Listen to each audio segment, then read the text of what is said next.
Salut, c'est Vince, j'espère que tu vas bien. Aujourd'hui, on va parler du réalisme. Lamusicien.fr, oulala, c'est sexy. Alors, c'est pas le genre de sujet qui fait forcément plaisir à entendre et dont on parle finalement assez peu, mais je pense que c'est assez important quand même d'en parler parce que on est des musiciens, on est souvent assez rêveurs, on est créatifs dans la vie, on n'est pas toujours bien ancré dans le réel et dans les choses concrètes aussi. C'est aussi pour ça qu'on a parfois du mal à, je sais pas, à finir nos projets, à finir nos titres. Et aussi parce que, comme on est peut-être sensible, en tout cas on fait partie des gens assez sensibles, et bien on est à la fois susceptible, on est peut-être plus sujet au doute, à la frustration, et puis on se compare beaucoup aux artistes qui percent, etc., ou à nos références, et du coup, voilà, on tombe un peu dans une espèce de spirale sans fin, où on finit par plus rien faire vraiment. Et tout. Pourquoi le sujet du réalisme est important ?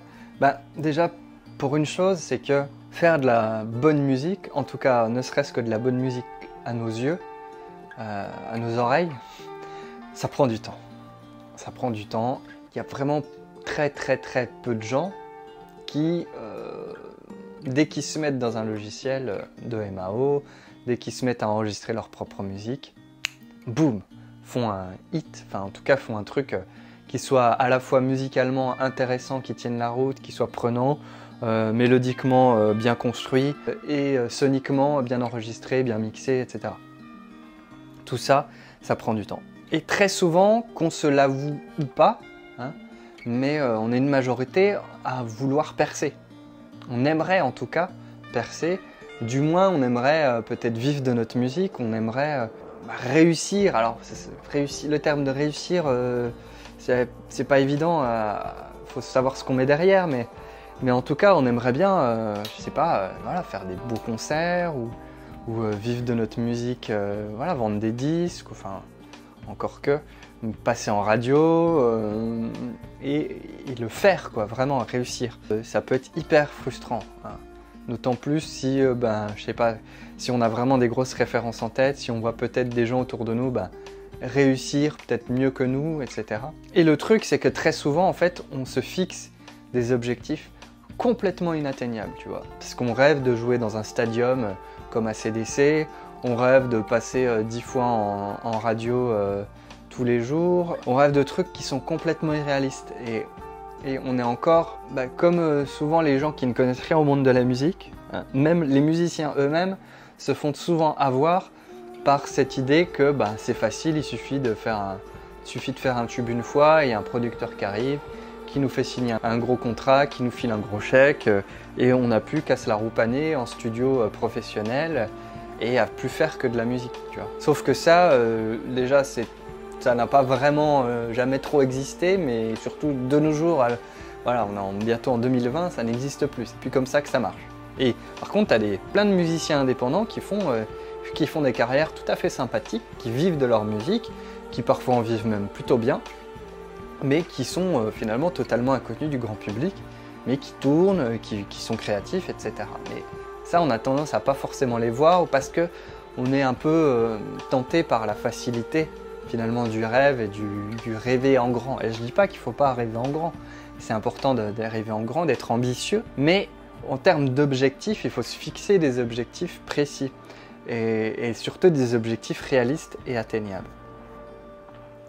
Et qu'est-ce que c'est qu'un objectif inatteignable et irréaliste ? C'est se dire l'année prochaine, je fais l'Olympia, alors que tu n'as jamais fait de concert par exemple. Je passe en radio nationale dans 6 mois, alors que tu n'as même pas fini ton EP, que personne ne te connaît, et que tu as zéro accompagnement professionnel, tu n'as même pas un éditeur derrière qui peut enclencher une grosse artillerie pour faire tourner ton titre ou le vendre à un autre artiste, etc.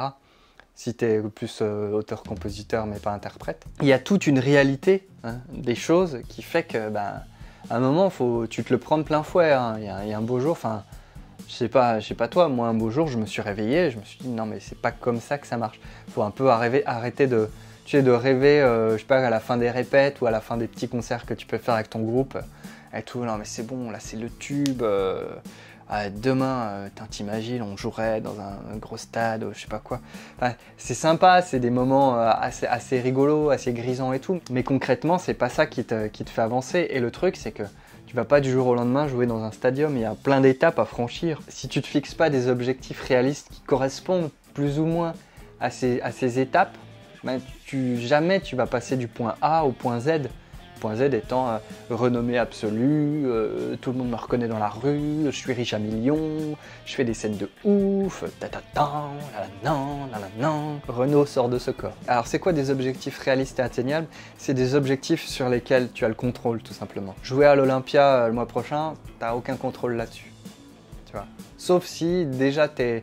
Et encore, même le mois prochain, c'est déjà booké, donc... Même l'an prochain, à moins d'être riche à millions et de pouvoir te payer la salle, ne serait-ce que pour te faire un kiff tout seul, c'est impossible. C'est concrètement impossible. Tu vois. Donc, il faut te créer des objectifs sur lesquels tu as le contrôle. C'est quoi des objectifs sur lesquels tu as le contrôle? Ben, c'est finir ma musique, sortir un album. Ça, tu as le contrôle dessus. Pourquoi? Parce que c'est toi qui vas décider de quand c'est terminé. Quand ça va correspondre à tes critères de qualité et puis à tes critères de... J'ai besoin d'un disque, par exemple, pour démarcher.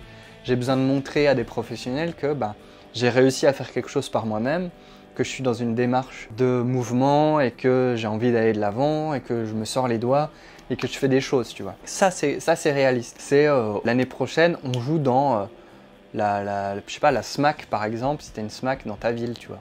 On fait, je sais pas, on essaie de faire une première partie dans la ville. Ou peut-être que t'as un gros café-concert, on se dégote une date sur ce café-concert là. Ça, c'est beaucoup plus réaliste que de dire je vais faire l'Olympia le mois prochain. Mais si tu veux, par exemple, jouer à un énorme festoche ou te faire signer dans un label, c'est pas de ton ressort, tu vois. Il y a forcément une, voire des dizaines de personnes qui vont être impliquées dans cette décision-là. Toi, tu ne peux pas concrètement maîtriser ça.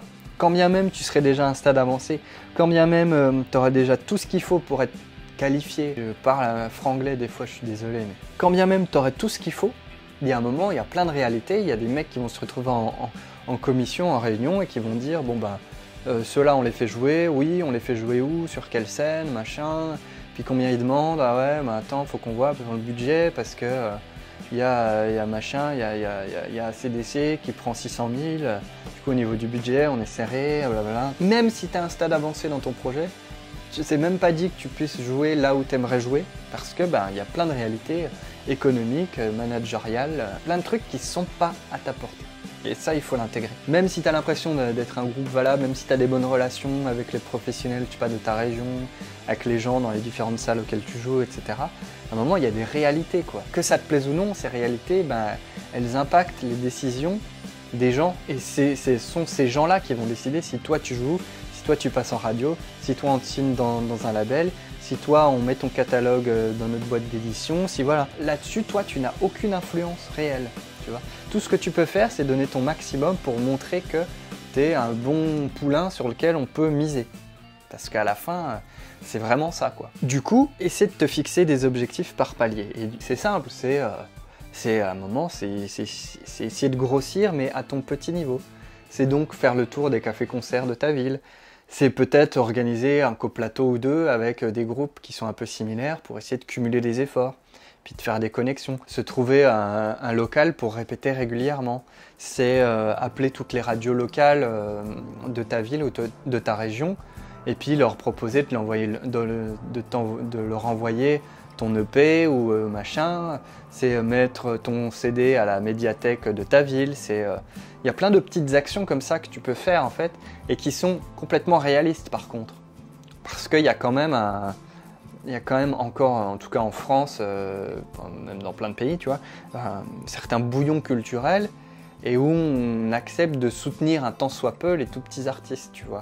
Mais c'est à des tout petits niveaux. Faut arrêter d'être frustré parce que c'est Christine et ses boucles qui passent en radio et c'est pas nous et notre musique super originale qu'on a chié du sang pour le pondre, tu vois. C'est comme ça, quoi. C'est grave ou pas grave, j'en sais rien, ça c'est chacun son jugement de valeur, mais faut accepter ça et pour enlever tout un poids de frustration, tu vois. Parce que d'un moment, tu portes un sac de pierre et t'avances plus, quoi. Donc, fixe-toi comme ça des petits objectifs, mais des vrais objectifs réalistes que tu es capable de mener d'une semaine à l'autre, peut-être, tu vois. Finir un titre sur une semaine, c'est tout à fait réaliste. Si tu y passes 2-3 heures le soir, par exemple, après le taf ou je sais pas quoi, ou si tu tapes des sessions sur un week-end et tout, tu peux tout à fait, voilà. Je sais pas, avoir un bon catalogue de musique peut-être pour ensuite aller démarcher un éditeur par exemple.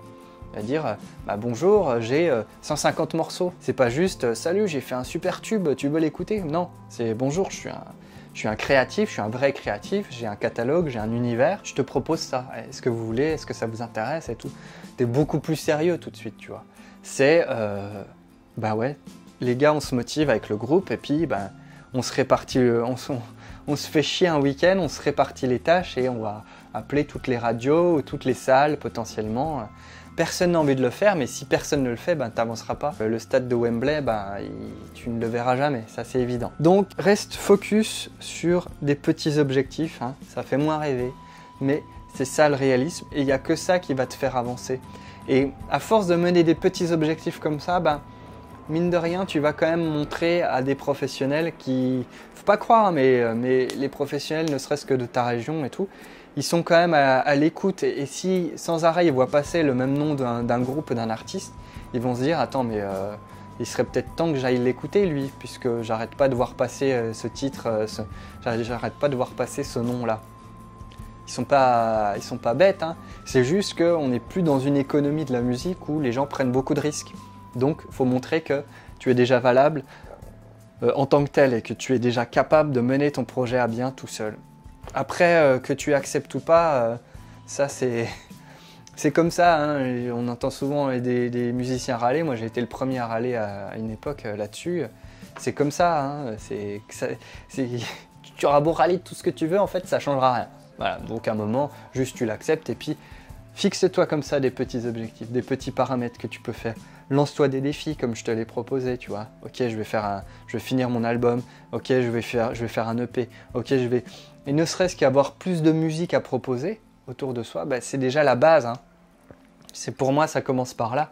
Et ensuite, cette musique-là, tu la développes, tu en fais la promotion, tu essaies peut-être de la jouer en live, de monter un groupe ou de la jouer avec ton groupe. Mais tu avances comme ça par petits paliers, par petits défis, par petits projets, et sans perdre de vue peut-être le rêve que tu as, tu vois, mais avec une vraie notion de réalisme et avec une vraie notion de concret, parce qu'il n'y a que comme ça que tu vas pouvoir faire avancer réellement ton projet. Et puis qui sait, peut-être te retrouver au Stade de France d'ici quelques années, va savoir, hein. Tout est possible en vrai, hein, mais il faut être réaliste. Voilà, bon, j'espère que je t'ai pas trop sapé le moral, mais qu'au contraire, je t'ai motivé à décrocher le téléphone peut-être et à aller appeler, qui sait, les cafés de ta ville pour aller jouer, parce que ça commence par là, hein. Si cette vidéo t'a été utile, je t'invite à laisser un petit pouce en l'air, à t'abonner à la chaîne pour pas rater les prochaines, à me dire toi en commentaire, hein, ce que tu fais concrètement pour faire avancer ton projet. Je serais assez curieux de savoir comment tu t'y prends. Je te laisse, fais plein de musique. Ciao.